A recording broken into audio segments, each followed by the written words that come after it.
কিছু মানুহক কাম আৰু পইচা দিলেই বিজেপি হোৱা নাই। বিজেপিয়ে এতিয়া দিয়ে প্ৰলোভন। হিতাধিকাৰীৰে ৰণ জিকিব খুজিছে বিজেপি নেতৃত্বই।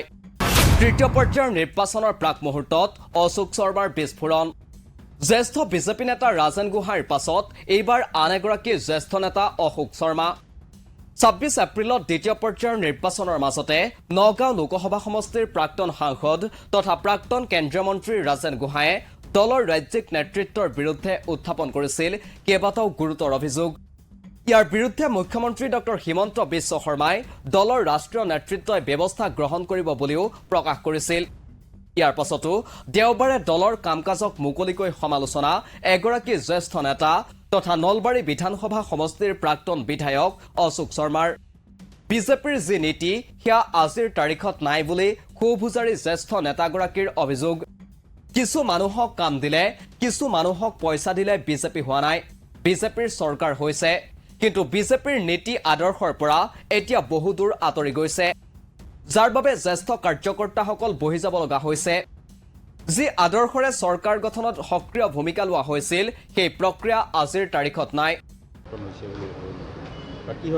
এইটো মই ভাবা কথা নাই, এইটো আচলতে মই সোধা কথা নাছিল। এইটো আপোনালোকে এই কথাটো উদঙাই দিব লাগিছিল। বিজেপিৰ যিটো নীতি সেই নীতিটো আজিৰ তাৰিখত নাই, যাৰ কাৰণে আমি সেইটোৰ কাৰণেতো আমি ক্ষুণ্ণ। কিন্তু কিছু মানুহক কাম দিলে, কিছু মানুহক পইচা দিলে মানে বিজেপি হোৱা নাই, বিজেপি চৰকাৰ হৈছে।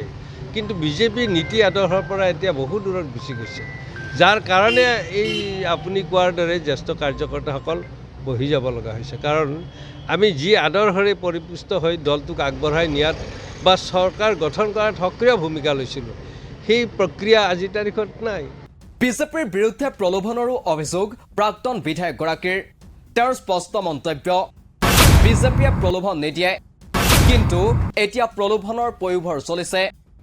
এইবোৰৰ বিৰোধিতা কৰি সংগঠন শক্তিশালী কৰি ২০১৬ চনত ৰাজ্যত পৰিৱৰ্তন কৰা বুলিও দাবী জ্যেষ্ঠ বিজেপি নেতাগৰাকীৰ। বিজেপিৰ যিটো নীতি আছিল, আমি বিজেপিয়ে প্ৰলোভন নিদিওঁ, কিন্তু এতিয়া প্ৰলোভনৰ পয়োভৰ চলিছে। আমি এইবিলাকৰ বিৰোধিতা কৰি ১৫ চনৰ পৰা ১৩-১৪-১৫ চনৰ পৰা সংগঠন শক্তিশালী কৰি ১৬ত পৰিৱৰ্তন কৰিছোঁ, ইয়াৰ প্ৰলোভনৰ বিৰোধিতা কৰি। কিন্তু এতিয়া আমাৰ দলতে প্ৰলোভন হৈছে আৰু মানুহে এইটো বিশ্বাস কৰিছে। গতিকে তেনেকুৱা ক্ষেত্ৰত আমি মিছাটো কথা ক'ব নোৱাৰোঁ।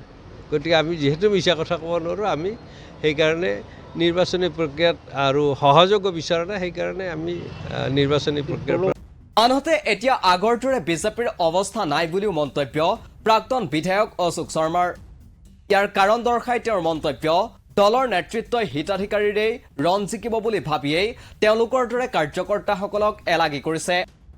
ডিব্ৰুগড় লোকসভা সমষ্টিত বুথ কমিটিৰ প্ৰবন্ধকৰ দায়িত্ব পালন কৰাৰ কথাও উল্লেখ কৰি তেওঁ কয়, বৰপেটা লোকসভা সমষ্টিৰ কোনো এখন দলীয় সভালৈ তেওঁক নিমন্ত্ৰণ নজনালে। এতিয়াতো আৰু আগৰ দৰে বিজেপিৰ অৱস্থা নাই, কাৰণ এতিয়া আমাৰ নেতৃত্বই হিতাধিকাৰীয়ে ৰণ জিকিব বুলি ভাবিয়ে আমাৰ দৰে কাৰ্যকৰ্তাসকলক মানে এলাগী কৰা আমি অনুভৱ কৰিছোঁ। নহ'লে মোক ডিব্ৰুগড়ত দিছিল দায়িত্ব, তাত বুথ কমিটি প্ৰবন্ধক কমিটি হিচাপে মোক দিছিল। ডিব্ৰুগড় লোকসভা সমষ্টিত বুথ সমিতি প্ৰবন্ধক হিচাপে মই সেই দায়িত্ব নিষ্ঠাৰে পালন কৰি মই আহিছোঁ। আহি ইয়াত থাকিলোঁ আৰু মই মানে তেনেকুৱা সুৰুঙাই চাই আছিলোঁ, যিহেতু তাত ডিব্ৰুগড়ত থাকি নিৰ্বাচনৰ কামত লাগিলোঁ। বৰপেটাতো লগাৰ তীব্ৰ বাসনা আছিল, কিন্তু কোনো এখন মিটিঙতে যিহেতু বিচৰা নাই। উল্লেখ্য, বৰপেটা লোকসভা সমষ্টিৰ NDA তথা অসম গণ পৰিষদৰ প্ৰাৰ্থী ফণীভূষণ চৌধুৰীক শুভেচ্ছা জনাবলৈ দেওবাৰে বঙাইগাঁৱলৈ গৈছিল জ্যেষ্ঠ বিজেপি নেতাগৰাকী। তাতে সাংবাদিকৰ প্ৰশ্নৰ উত্তৰত কৰে তেওঁ কেইবাটাও তাৎপৰ্যপূৰ্ণ মন্তব্য।